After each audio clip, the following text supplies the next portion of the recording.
हे guys welcome back. So मग सांगितलेलं गावाला गेलो आहे आणि नेक्स्ट काय करतो आहे ते सेकंड व्हिडिओमध्ये सांगतो आहे.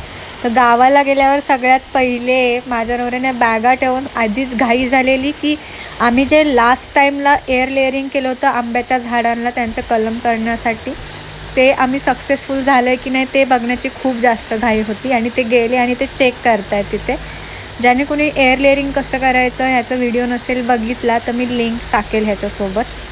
तर मग आपण बघूयात आता काय झाले. ऑलमोस्ट ह्यांच्या म्हणण्यानुसार तर मूळ आलेत आणि ते आपण लावणार आहोत आता.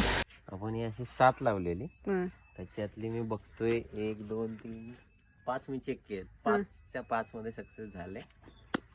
आता लेट से आता खड्डे काढायचे आणि ही झाडं आपण परत तिथे प्लांट करायची. हे कापावे लागणार ना खालून? एक्झॅक्टली जिथे मुळे त्याच्या तिथून कट करायचे आपल्याला आणि ते झाड ओके. लावायचं. Are you happy I am very happy. Layering? आता लावून बघूयात आणि ते कसं होतं पुढे जाऊन ते बघूयात. आणि हे जर सक्सेस झालं तर आपल्याला कलमाची झाडं एवढी महागडी घ्यायची पण गरज नाही आहे. आणि आपण घरगुती कोळी लावली तरी ती उगवेल का नाही ह्याची काळजी करायची पण गरज नाही पडणार. कारण ह्या झाडांचे जे आम्ही एअर लेअरिंग करत होतो ना ते आम्ही कलम घेतलेले, त्यामुळे कलमाचंच आम्ही एक करणार आहोत. आता हे मुळं आलेले पाहून आमचा डोक्यात प्लॅन करत होतो कसं करायचं काय करायचं. यांनी मला सुंदर फुल दिलेले आहे मस्त दरवाजात आलेलं आणि मी ते लगेचच केसात घातलं आहे. आणि पुढे जाऊन आता साफसफाई करायची आहे घरातली आणि त्याच्यानंतर मग एअर लेअरिंगचं जे काय आहे ते आम्ही नेक्स्ट व्हिडिओमध्ये नक्की टाकणार आहोत.